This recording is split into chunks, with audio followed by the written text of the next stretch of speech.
नमस्कार विद्यार्थियों, सक्सेस मंत्र अकेडमी के यूट्यूब चैनल पर आपका हार्दिक स्वागत है।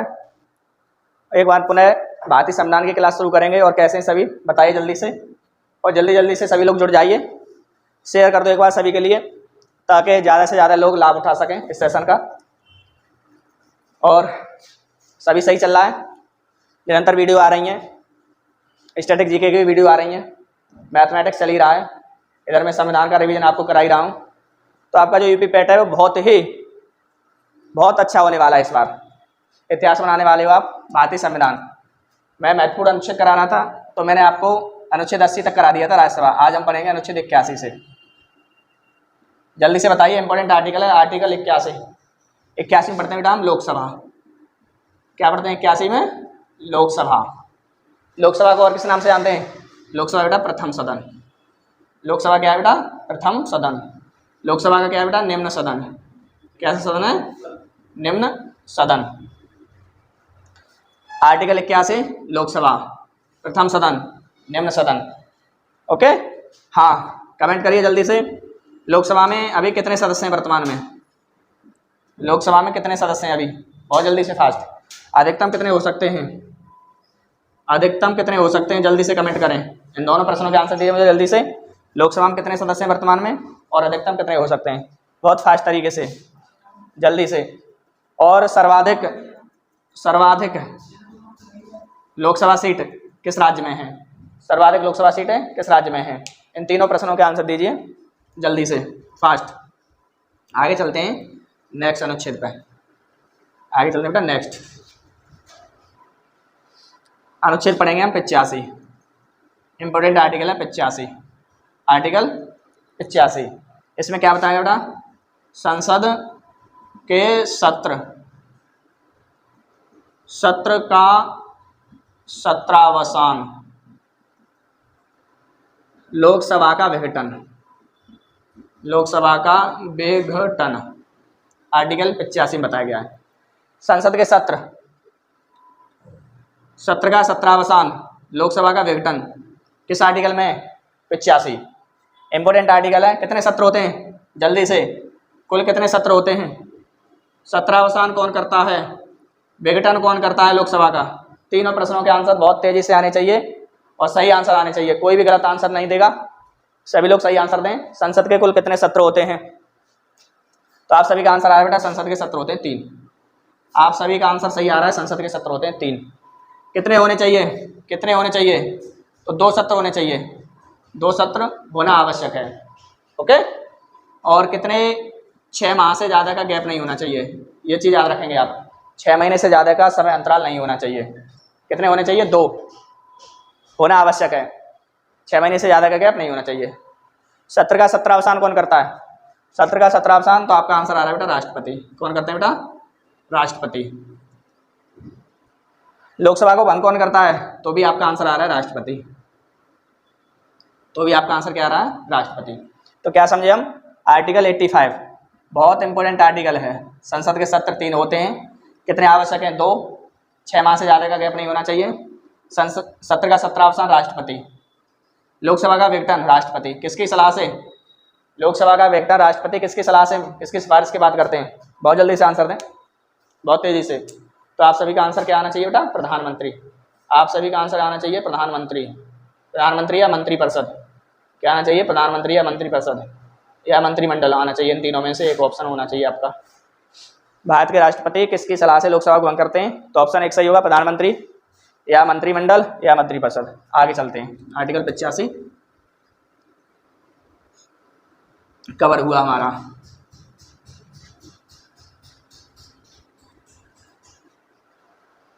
Article 93, article 93। आर्टिकल 93 बताइए जल्दी से। लोकसभा अध्यक्ष, लोकसभा उपाध्यक्ष।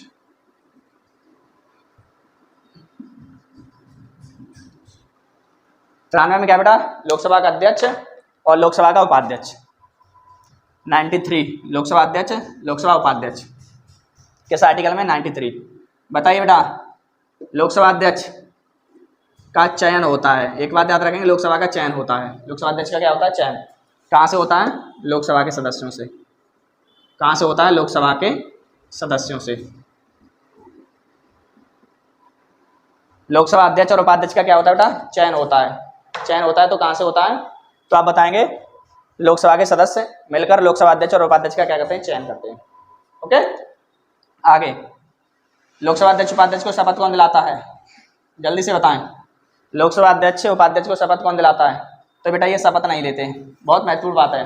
लोकसभा अध्यक्ष और उपाध्यक्ष शपथ नहीं लेते। ओके, लोकसभा अध्यक्ष अपना इस्तीफा कैसे देते हैं? तो इस्तीफे के तौर पर बेटा अध्यक्ष उपाध्यक्ष को देता है, उपाध्यक्ष अध्यक्ष को देता है। लोकसभा अध्यक्ष अपना इस्तीफा त्यागपत्र किसे देता है? उपाध्यक्ष के लिए। उपाध्यक्ष किसे देता है? अध्यक्ष के लिए देता है। इनका चयन होता है, कहाँ से होता है? लोकसभा के सदस्यों। इनका चयन होता है वो कहाँ से होता है? तो लोकसभा के सदस्य मिलकर इनका क्या करते हैं? चयन करते हैं। ओके, आगे जल्दी से बता डालो। पहले लोकसभा अध्यक्ष कौन थे बेटा? भारत के प्रथम लोकसभा अध्यक्ष कौन थे?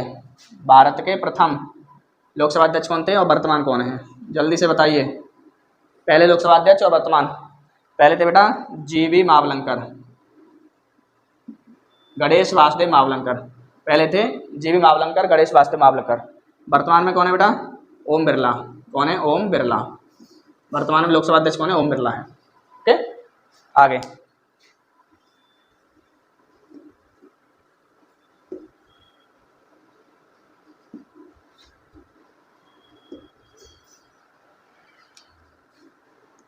आर्टिकल 108। आर्टिकल 108 सदनों की संयुक्त बैठक। सदनों की संयुक्त बैठक। सदनों की संयुक्त बैठक आर्टिकल 108 बहुत इंपॉर्टेंट आर्टिकल है ये 108। सदनों की संयुक्त बैठक कौन बुलाता है बेटा? कौन बुलाता है? कौन आहूत करता है? कौन संबोधित करता है? जल्दी से सभी का आंसर आ जाना चाहिए। सदनों की संयुक्त बैठक को कौन बुलाता है? कौन आहूत करता है? कौन संबोधित करता है? और कौन बेटा अध्यक्षता करता है? जल्दी से बताएं कौन अध्यक्षता करता है? क्विक फास्ट, बहुत तेजी से बताइए कौन इसकी अध्यक्षता करता है? सदनों की संयुक्त बैठक कौन बुलाता है? आहूत कौन करता है? संबोधित कौन करता है?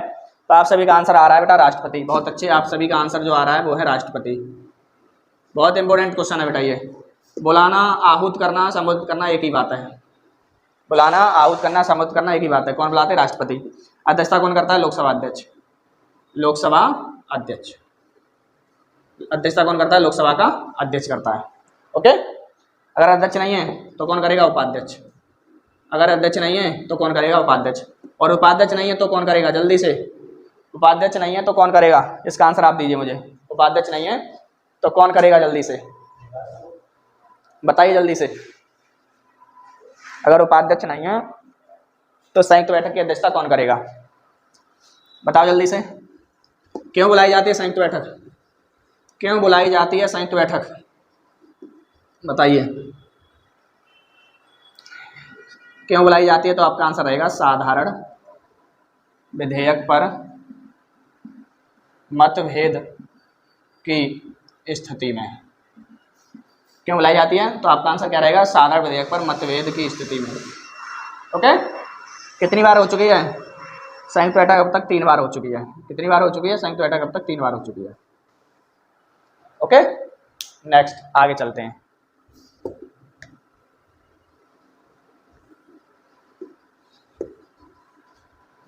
एक 109 109 धन विधेयक।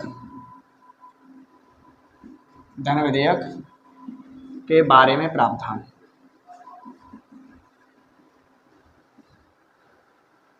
धन विधेयक के बारे में प्रावधान बताएं।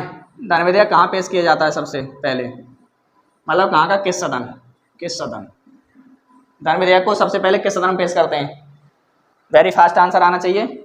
धन विधेयक को सबसे पहले किस सदन में पेश किया जाता है? तो आपका आंसर है बेटा लोकसभा। आपका आंसर क्या है? लोकसभा। राज्यसभा कितने दिन तक रोक सकती है?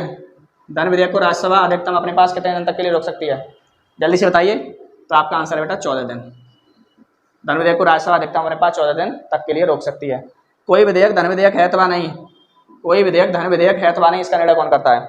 कोई विधेयक धन विधेयक है अथवा नहीं, इसका निर्णय कौन करता है? जल्दी से आंसर दो मुझे, बहुत तेजी से आंसर दो, बहुत तेजी से। धन विधेयक है अथवा नहीं, इसका निर्णय करता है लोकसभा अध्यक्ष। लोकसभा अध्यक्ष। कोई विधेयक धन विधेयक है अथवा नहीं, इसका निर्णय कौन करता है? लोकसभा का अध्यक्ष। ओके, आगे चलते हैं।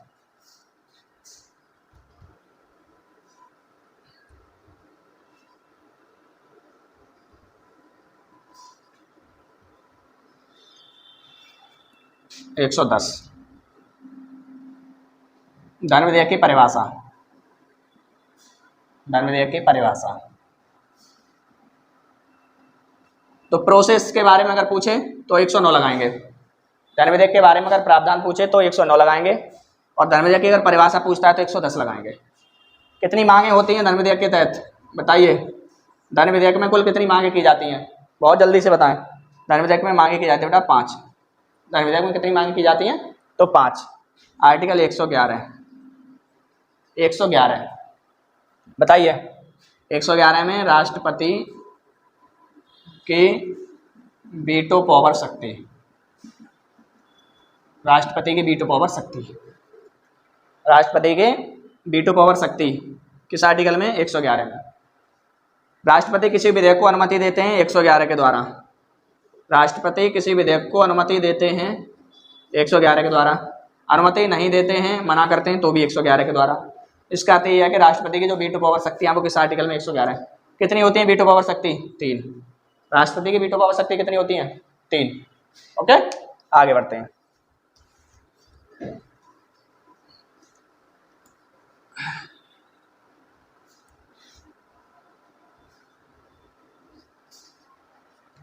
एक 112 आर्टिकल 112 इंपॉर्टेंट है, बताएं क्या है बेटा? 112 में बजट। 112 में क्या है? बजट। बजट शब्द का संविधान में कितनी बार उल्लेख है? बजट शब्द का भारत के संविधान में कुल कितनी बार उल्लेख है? बताएं।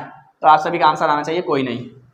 बजट शब्द का भारतीय संविधान में कोई उल्लेख नहीं है, कोई उल्लेख नहीं है। इसकी जगह क्या प्रयोग करते हैं बेटा? इसकी जगह करते हैं वार्षिक वित्तीय विवरण। इसकी जगह प्रयोग क्या करते हैं? वार्षिक वित्तीय विवरण। बजट शब्द का संविधान में कोई उल्लेख नहीं है। ये क्या है बेटा? केंद्र का बजट।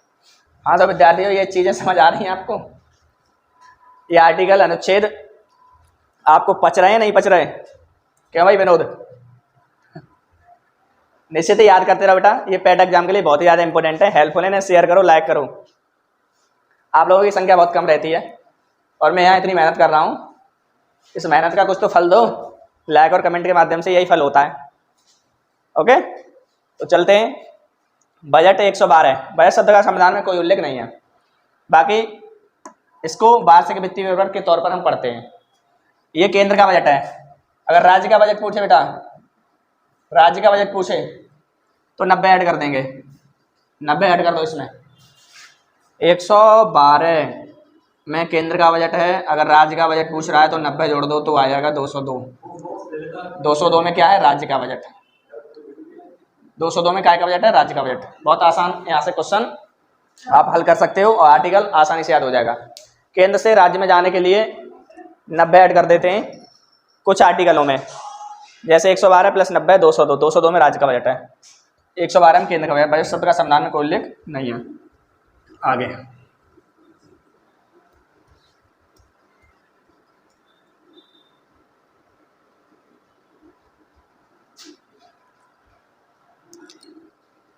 117 आर्टिकल 117 वित्त विधेयक।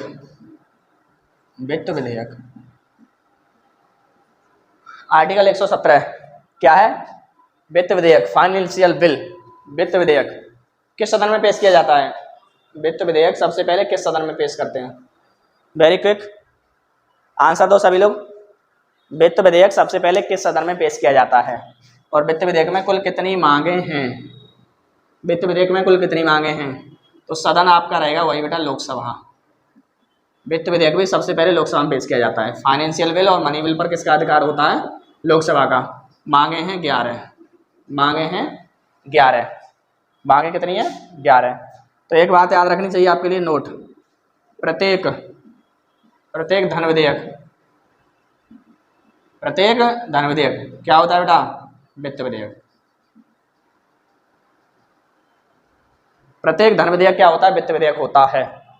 धन विधेयक में 5, वित्त विधेयक में 11। वित्त विधेयक में 5 + 6, 5 धन विधेयक वाली, 6 अन्य। ओके, तो प्रत्येक धन विधेयक क्या होता है? एक वित्त विधेयक भी होता है। 117।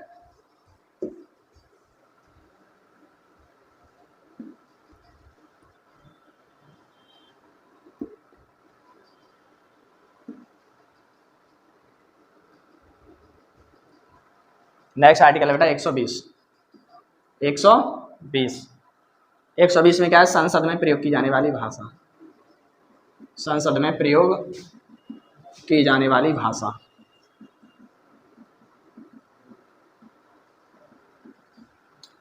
संसद में प्रयोग की जाने वाली भाषा, आर्टिकल 120। ये सभी महत्वपूर्ण अनुच्छेद हैं। कौन सी भाषा प्रयोग की जाती है बेटा? हिंदी, अंग्रेजी,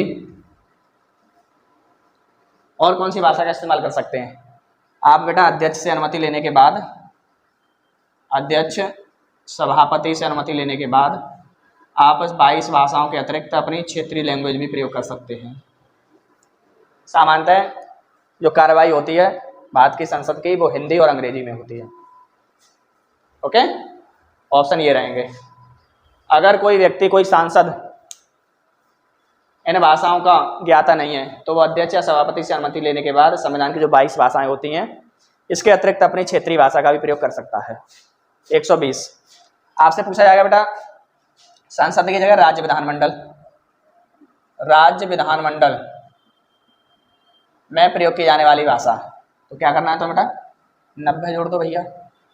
क्या करना है? 90 ऐड कर दो, तो आपका आंसर क्या आएगा? 210। 210 में क्या है? 210 में ये है बेटा राज्य विधानमंडल में प्रयोग की जाने वाली भाषा। क्लियर? 120 में क्या था? संसद में प्रयोग की जाने वाली भाषा। 210 में क्या है? राज्य विधानमंडल में प्रयोग की जाने वाली भाषा। क्या किया? 90 जोड़ा बस, केवल एक याद कर लो, बाकी आप 90 जोड़कर राज्य से कनेक्ट कर सकते हो।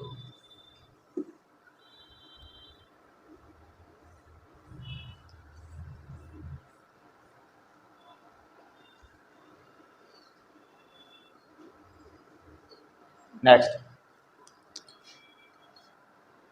123। 123 में बताया बेटा विश्रांत काल, विश्रांत काल में राष्ट्रपति की अध्यादेश जारी करने की शक्ति।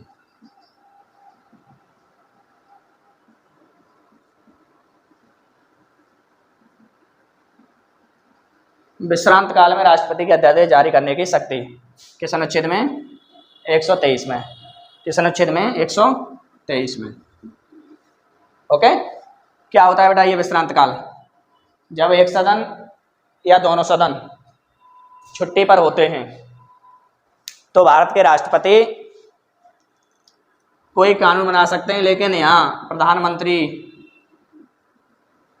या मंत्रिपरिषद या मंत्रिमंडल इनकी सूचना के बाद बेटा आपसे पूछेगा कि भारत के राष्ट्रपति किसके सलाह से विश्रांत काल में अध्यादेश जारी करते हैं, तो इनमें से कोई एक ऑप्शन होगा, प्रधानमंत्री, मंत्रिपरिषद या मंत्रिमंडल में से कोई एक ऑप्शन होगा।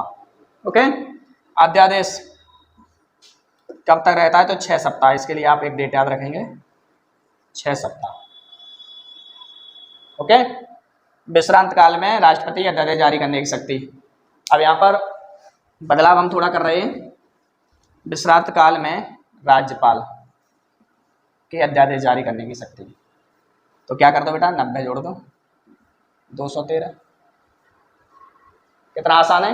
कितना आसान है अनुच्छेदों को याद करना। विश्रांत काल में राष्ट्रपति के अध्यादेश जारी करने की शक्ति, आर्टिकल 1, 2, 3, 123। 90 जोड़ने के बाद 213। विश्रांत काल में राज्यपाल के अध्यादेश जारी करने की शक्ति। बहुत आसान है। ओके, इन चीजों को नोट करिए।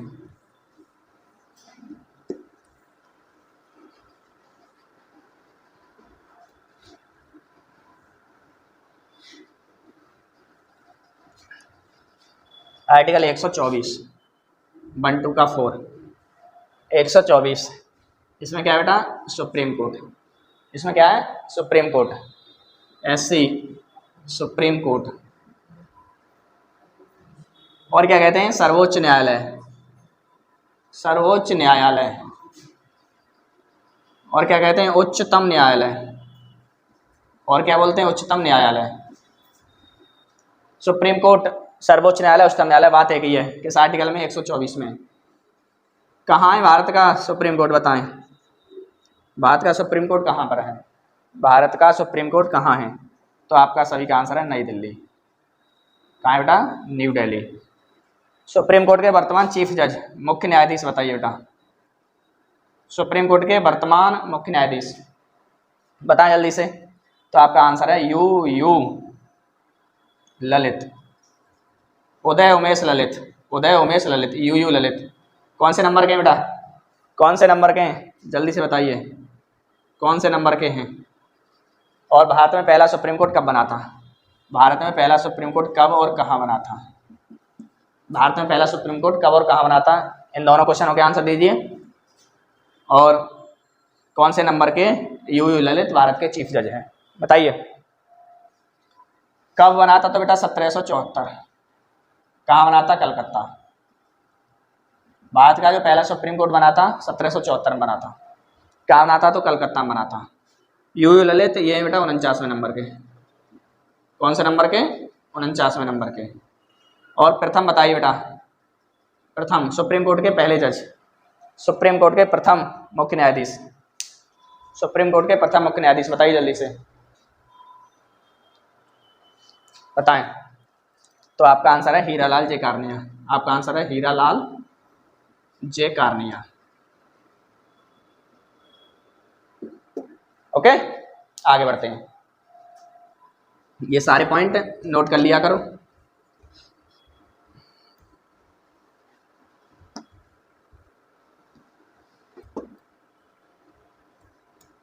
अगर मेरी बातें समझ आ रही हैं आपको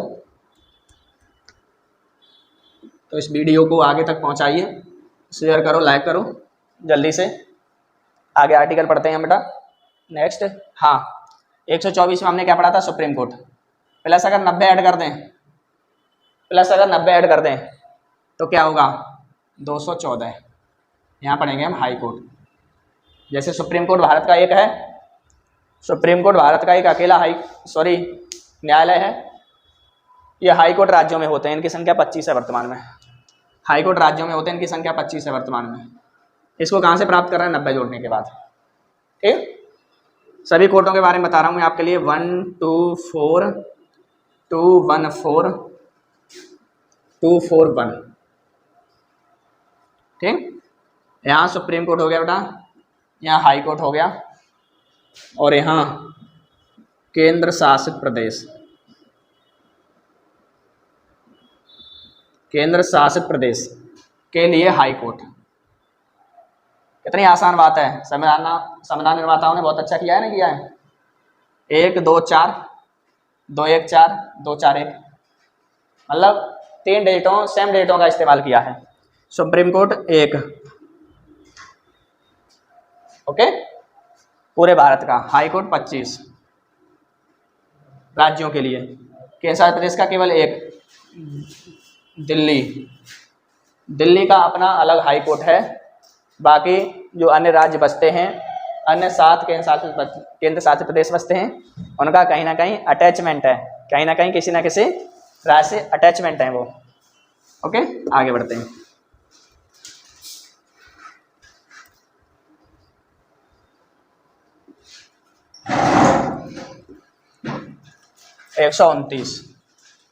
आर्टिकल 129, सुप्रीम कोर्ट का अभिलेखीय न्यायालय होना।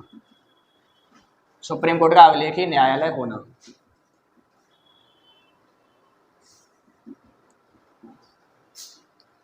किस अनुच्छेद के द्वारा सुप्रीम कोर्ट भारत का एक अभिलेखीय न्यायालय है? 129, 129। सुप्रीम कोर्ट बेटा भारत का अंतिम अभिलेखीय न्यायालय है। जब से सुप्रीम कोर्ट बना है तब से अब तक इसने जितने भी मुकदमों पर सुनवाई की है, जितने भी निर्णय दिए हैं, उन सभी के रिकॉर्ड सुप्रीम कोर्ट में आज भी सेफ हैं, सुरक्षित हैं। इसी का अर्थ होता है अभिलेख, मतलब दस्तावेज। अभिलेख का अर्थ क्या होता है बेटा? दस्तावेज।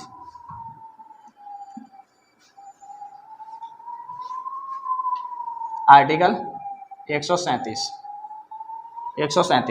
सुप्रीम कोर्ट की न्यायिक पुनरावलोकन शक्ति।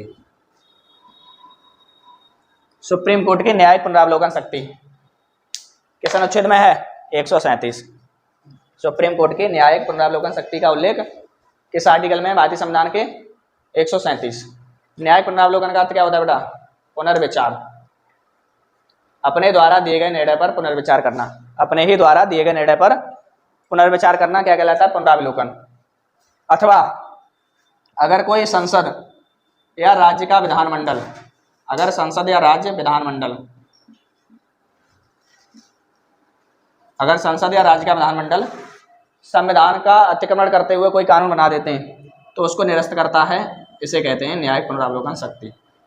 इसे कहते हैं न्यायिक पुनरावलोकन शक्ति। किस आर्टिकल में? 137। कहाँ से ली गई है बेटा? जल्दी से मुझे बताइए, न्यायिक पुनरावलोकन शक्ति कहाँ से ली गई है? बताइए बेटा, न्यायिक पुनरावलोकन शक्ति कहाँ से ली गई है? बहुत जल्दी से बताएं। तो आप सभी का आंसर आ रहा है अमेरिका। कहाँ से ली गई है बेटा? अमेरिका। बहुत अच्छी बात। न्यायिक पुनरावलोकन शक्ति का जो विचार है हमने वो अमेरिका से लिया है।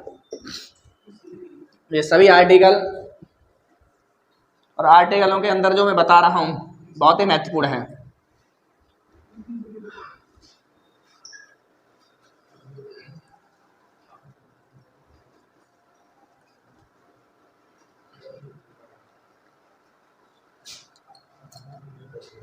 आर्टिकल 148 148 बताइए जल्दी से क्या है? आर्टिकल 148 में क्या है बेटा? बताएं। तो आप सभी बता रहे हैं CAG controller and auditor general, नियंत्रक एवं महालेखा परीक्षक, नियंत्रक एवं महालेखा परीक्षक। 148 में क्या है बेटा? नियंत्रक और महालेखा परीक्षक, CAG। बहुत इंपॉर्टेंट आर्टिकल है। नियंत्रक महालेखा परीक्षक की नियुक्ति कौन करता है बेटा? नियंत्रक महालेखा परीक्षक की नियुक्ति कौन करता है? बताइए जल्दी। कार्यकाल कितना होता है ये बताएं। कार्यकाल कितना होता है ये बताइए। दो बात बताइए। नियंत्रक महालेखा परीक्षक की नियुक्ति करते हैं बेटा भारत के राष्ट्रपति। भारत के राष्ट्रपति, बार बार बता दिया है मैंने कि जो भी केंद्र का पदाधिकारी है उसकी नियुक्ति राष्ट्रपति करेंगे। तो नियुक्ति कौन करते हैं? राष्ट्रपति। कार्यकाल बताएं आप। कार्यकाल होता है बेटा इसका 6 वर्ष या अधिकतम 65 वर्ष की आयु सीमा तक। 6 वर्ष या अधिकतम 65 वर्ष की आयु सीमा तक होता है। किसका? CAG का कार्यकाल। वर्तमान कैग कौन है हमारे भारत के? वर्तमान कैग कौन है बताइए। वर्तमान कैग कौन है जल्दी से? और पहले कैग कौन थे? भारत के पहले कैग कौन थे और वर्तमान कैग कौन है? कैग अपना प्रतिवेदन किसे देता है?